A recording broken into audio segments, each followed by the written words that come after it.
जीवन एक संघर्ष। दोस्तों, इस कहानी के पिछले भाग सुनने के लिए हमारे चैनल को विजिट करें। अब आगे। शैली का जन्मदिन सेलिब्रेट करने के बाद दोनों बहन भाई फार्म हाउस की ओर निकल जाते हैं। सूरज ने तनु को फार्म हाउस छोड़ा और अपने नए घर चला जाता है। घर पहुंचकर उसने देखा तान्या और राधिका माँ दोनों बैठकर खाना खा रही थी। राधिका माँ बोली, अरे सूर्या, तू आ गया। सूरज ने कहा, माँ मुझे भी बहुत तेज भूख लगी है। राधिका माँ बोली, आजा बेटा जल्दी से, मैं खाना लगाती हूँ। सूरज फ्रेश होकर आया और खाना खाने लगा। तभी उसने देखा कि तान्या दीदी उदास सी बैठी है। जब से मैं इस घर में आया हूँ दीदी ने मुझसे अभी तक ढंग से बात नहीं की है। गुस्सा उनकी नाक पर रखा रहता है।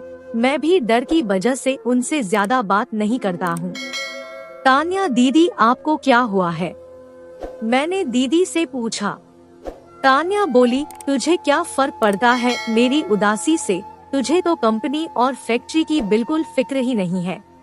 राधिका माँ बोली, मैं दिल्ली गई थी बिजनेस मीटिंग के लिए, अभी लौटी हूँ। बेटा तू अब तान्या के साथ अपनी कंपनी को संभालने में मदद कर। ये बेचारी अकेली ही पूरी कंपनी और फैक्ट्री संभालती है। सूरज बोला, माँ मैं खुद चाहता हूँ कि कंपनी की जिम्मेदारी संभालूं। मैं कल से ही कंपनी जाया करूँगा। 2 या 3 महीने में सब सीख जाऊंगा, फिर आपको कोई तकलीफ नहीं होगी। मैं बहुत मेहनत करूँगा माँ। राधिका बोली, थैंक्स बेटा, तू कल से तान्या के साथ जाना, ये तुझे सब समझा देगी। हम तीनों खाना खाकर अपने अपने कमरों में सोने चले गए। कल खुद की कंपनी संभालूंगा, इस बात से मैं बहुत उत्साहित था। इस घर की जिम्मेदारी संभालना मेरे लिए खुशी की बात थी। कम समय में मेरे साथ एक के बाद एक नई घटना घट रही थी। गांव से शहर आना, फिर इतने बड़े घर में सूर्या की जगह लेना किसी चमत्कार से कम नहीं था मेरे लिए। तनु दीदी की सहेली शैली के साथ मेरे जीवन का पहला अनुभव, उसके बाद तनु दीदी के साथ ये परिवर्तन मेरी जिंदगी में एक नए अनुभव की तरह था। शहर की चकाचौंध में खुद को ढालने का प्रयत्न मेरे लिए कड़े संघर्ष की तरह था, जिसमें मैं स्वयं ही हर कदम पर परीक्षा का प्रतिभागी था। मैं यही सब सोच ही रहा था, तभी मेरा मोबाइल बजा। तनु की कॉल थी।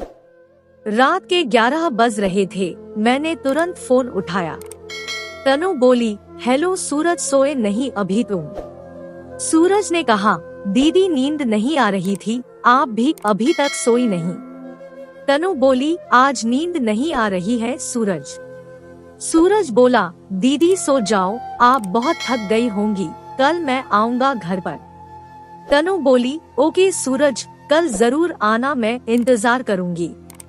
मैं आज बहुत थक गया था, इसलिए मुझे नींद आ रही थी। फिर बिस्तर पर लेटते ही मुझे नींद आ गई। सुबह 7 बजे माँ के जगाने पर मैं उठा। राधिका माँ बोली, गुड मॉर्निंग बेटा, उठो, आज कंपनी जाना है तुम्हें, जल्दी उठकर फ्रेश हो जाओ। मैं जल्दी से फ्रेश हुआ। मैंने और तान्या दीदी ने खाना खाया। फिर राधिका माँ बोली, तान्या बेटा, सूर्या आज पहली बार कंपनी जा रहा है, इसको अच्छे से समझा देना। तान्या ने कहा, ये कोई बच्चा नहीं है माँ, कंपनी जाएगा तो अपने आप सब सीख जाएगा। वो गुस्से से बोली। तान्या दीदी की इतनी नफरत देखकर मेरा तो मूड ही खराब हो गया। तान्या कंपनी के लिए अकेली निकल गई, मुझे साथ लेकर भी नहीं गई। सूरज ने राधिका से कहा, माँ दीदी तो मुझे लेकर ही नहीं गई, दीदी इतना गुस्से में क्यों रहती है अभी तक? राधिका माँ बोली, बेटा वो पुरानी बातें अभी तक भूली नहीं है, तूने भी तो उसे बहुत रुलाया है। उसे कभी एक भाई का साथ नहीं मिला, इसलिए अकेले दम पर उसने जीना सीखा है बेटा। सूरज बोला, माँ क्या मैं तान्या दीदी से लड़ता था? राधिका बोली, लड़ाई कहाँ होती थी, तुम दोनों में युद्ध होता था। खैर अब तू उन बातों को भूल चुका है, इसलिए मैं चाहती हूँ कि तू नई जिंदगी प्यार और परिवार के साथ बिता। बेटा बहुत दुख सहा है उसने, अब तेरा फर्ज बनता है कि तू उसके साथ एक भाई की तरह अपनी जिम्मेदारी निभा। सूरज बोला, माँ मुझे नहीं पता मेरा अतीत कैसा था, लेकिन आज मैं आपसे वादा करता हूँ कि आज के बाद मैं इस घर को खुशियों से भर दूंगा। तान्या दीदी को यह एहसास दिलाकर ही दम लूंगा कि मैं उनका सबसे अच्छा भाई हूँ। एक दिन देखना माँ, दीदी मुझसे जरूर प्यार से बात करेंगी और मुझ पर गर्व करेंगी। मैं रुआसा हो गया था। माँ की आंख में भी मेरी बात सुनकर पानी आ गया था।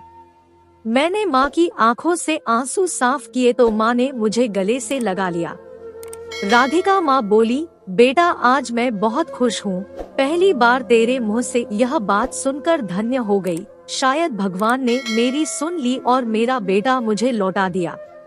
मैं भगवान से दुआ करूँगी कि तेरी याददाश्त कभी वापस ना लौटे। मुझे हमेशा तू ऐसा ही चाहिए। सूरज बोला, माँ आप फिक्र मत करो, आज के बाद मेरी वजह से आपको कोई तकलीफ नहीं होगी। राधिका माँ बोली, बेटा तू ड्राइवर को लेकर कंपनी चला जा, वहाँ तुझे कंपनी के मैनेजर सब समझा देंगे। और हाँ, तान्या की बात का बुरा मत मानना बेटा। सूरज ने कहा, ठीक है माँ। फिर मैं ड्राइवर को लेकर कंपनी पहुँचा। आज पहली बार मैंने अपनी कंपनी को देखा तो मेरी भी आंखें फटी की फटी रह गई। कंपनी में घुसते ही मेरे नाम का बोर्ड लगा था जिस पर सूर्या लिमिटेड कंपनी लिखा था। जैसे ही मैं गाड़ी से उतरकर कंपनी के मेन गेट पर पहुंचा तो गार्ड ने मुझे सैल्यूट किया। जीवन में पहली बार राजा महाराज वाली फीलिंग्स आई। मैं मेन गेट से कंपनी के अंदर पहुंचा तो मैंने देखा पूरी कंपनी का मेन ऑफिस आलीशान बना हुआ है। बहुत सारे लोग काम कर रहे थे। मेरी कंपनी कपड़ों का व्यापार करती थी जिसमें बहुत सारे कपड़े बनते थे जो विदेशों में जाते हैं। मैं ऑफिस की तरफ गया तभी एक लड़की मेरे पास आई। लड़की बोली, आप कौन है, यहाँ क्या कर रहे हैं? मैं तो उसे देखकर दंग ही रह गया। शायद ये कंपनी में नई आई है इसलिए सूर्या को नहीं जानती होगी। वो लड़की स्कर्ट और शर्ट पहनी हुई थी तो मैं समझ गया कि ये जरूर सेक्रेटरी होगी। मैंने कहा, मैं इस कंपनी को देखने आया था। लड़की ने कहा, क्या देखने आए थे? आपको घुसने किसने दिया? कोई भी मुंह उठाकर चला आता है, चलो बाहर जाओ। लड़की गुस्से में बोली। तभी तान्या दीदी ऑफिस की केबिन से बाहर निकली। उन्हें लगा शायद मैं उस लड़की से झगड़ रहा हूँ। तान्या गुस्से से मेरी तरफ आई और बोली, तू कभी सुधर नहीं सकता है। पहले दिन कंपनी में आकर तू मैनेजर गीता मैम जी से लड़ने लगा। लड़की एकदम चौंक गई। मैनेजर गीता बोली, मैम क्या आप इन्हें जानती है? तान्या बोली, हाँ ये सूर्या है। जैसे ही लड़की ने मेरा नाम सुना एकदम चौंक गई। गीता बोली, ओह सॉरी सर, मुझे पता नहीं था कि आप सूर्या है। मैं नई आई हूँ इस कंपनी में। तान्या मैम इनकी कोई गलती नहीं है, मैं ही सूर्या सर को पहचान नहीं पाई। मैंने कहा, कोई बात नहीं गीता जी, बस आपसे एक निवेदन है कि मुझे कंपनी के बारे में सब कुछ समझा दीजिए। आज के बाद मैं रोज कंपनी आया करूँगा। तान्या अपने ऑफिस में चली गई थी। गीता बोली, सर आइए, मैं पहले आपका ऑफिस दिखा दूं, फिर कंपनी के बारे में समझा दूंगी। मैंने सबसे पहले अपना ऑफिस देखा, बहुत अच्छा था। फिर गीता ने पूरी कंपनी दिखाई। उसने मुझे कंपनी के सभी ऑर्डर और आय व्यय की फाइलें दिखाई। पूरा दिन मुझे ऑफिस के कामों को सीखने और जानने में निकल गया। पहला दिन बहुत अच्छा गुजरा। फिर शाम को मैं घर पहुंचा। तान्या दीदी पहले से ही घर आ चुकी थी। मैं घर पहुंचा तो माँ तुरंत मेरे पास आई। कंपनी में मेरा पहला दिन कैसा गुजरा, यही सब जानने की उत्सुकता माँ के चेहरे पर साफ दिखाई दे रही थी। राधिका माँ बोली, अरे बेटा तुम आ गए, कैसा लगा आज कंपनी जाकर? कोई परेशानी तो नहीं हुई बेटा? सूरज बोला, आज का दिन बहुत अच्छा गुजरा माँ, पहले दिन ही मैं सब कुछ जान गया। अब हर रोज कंपनी जाया करूँगा। राधिका बोली, मैं आज बहुत खुश हूँ बेटा, तूने अपनी जिम्मेदारी संभाल ली। चल अब जल्दी से फ्रेश हो जा, मैं खाना लगाती हूँ। सूरज ने कहा, ठीक है माँ, बस अभी फ्रेश होकर आया। मैंने फ्रेश होकर नीचे आकर खाना खाया। आज पूरे दिन कंपनी को समझते समझते मानसिक रूप से मैं थक गया था, इसलिए ऊपर अपने रूम में आकर बिस्तर पर लेट गया। धीरे धीरे मैं इस घर की सभी जिम्मेदारियों को संभालता जा रहा था। बस एक ही बात को लेकर चिंतित था कि सूर्या कैसा था, आखिर उसने ऐसा क्या किया। मंदिर में गुंडे माँ को क्यों मारना चाहते थे, ऐसा सूर्या ने क्या किया। माँ और तान्या से तो मैं पूछ नहीं सकता, सूर्या के बारे में मुझे ही इन सवालों के जवाब ढूंढने होंगे। तभी मेरे दिमाग में एक आइडिया आया कि क्यों ना सूर्या के लैपटॉप को खोलकर देखा जाए, शायद उसके कुछ दोस्तों के बारे में पता चल जाए। मैंने तुरंत सूर्या का लैपटॉप अलमारी से निकाला और उसे स्टार्ट किया। 5 महीने कंप्यूटर की पढ़ाई करने से मैं कंप्यूटर के बारे में बहुत कुछ सीख गया था। मैंने माई कंप्यूटर खोलकर देखा तो बहुत सारे फोल्डर बने हुए थे। मैं एक एक करके सभी फोल्डर खोलकर देखने लगा। एक फोल्डर में सूर्या के और उसके दोस्तों के साथ बहुत सारे फोटो थे। ये फोटो स्कूल के समय के थे, जिस समय सूर्या मुंबई में पढ़ता था। मैंने एक एक करके बहुत सारे फोल्डर चेक किए, लेकिन सूर्या के बारे में कोई जानकारी नहीं मिली। तभी मेरे दिमाग में एक और आइडिया आया। मैंने हाइड फाइलों को अनहाइड किया तो बहुत सारे फोल्डर खुलकर मेरे सामने आ गए। मैंने एक फोल्डर खोला जिस पर शिवानी लिखा हुआ था। फोल्डर को खोलते ही उसमें वीडियो थी। मैंने एक वीडियो ओपन की तो देखा सूर्या शिवानी नाम की लड़की को किस कर रहा था। मैंने एक एक करके बहुत सारी वीडियो देखी जिसमें सूर्या के साथ अलग अलग लड़की थी। दूसरा फोल्डर खोला तो उसमें सूर्या एक आंटी के साथ था। सूर्या उस औरत को आंटी कहकर पुकार रहा था। मैंने कभी उस औरत को नहीं देखा था। सूर्या नशे की हालात में था, वह बहुत अय्यास प्रवृत्ति का था, ये मैं जान गया था। मैंने एक एक करके सभी वीडियो देखी। तभी मैंने एक वीडियो का नाम पढ़ा जिस पर तान्या फ्रेंड सोनिया लिखा था। मैंने वीडियो को प्ले किया तो देखा सूर्या एक लड़की को सोनिया दीदी कहकर बुला रहा था। लड़की देखने में बहुत सुंदर थी। मैं वीडियो में उन दोनों की बातें सुनने लगा। सूर्या ने जितनी लड़कियों के साथ संबंध रखा, कैमरा छुपाकर वो उनकी वीडियो बना लेता था। सभी वीडियो इसी रूम में बनाई गई थी। एक वीडियो में मैंने सोनिया को सूर्या से कहते हुए सुना, सूर्या तुझसे एक बात करनी थी। कल मुझे शंकर डॉन की बहन शिवानी मिली थी। वो तुझे और तेरे घर वालों को जान से मारने की धमकी दे रही थी। तान्या भी मेरे साथ थी।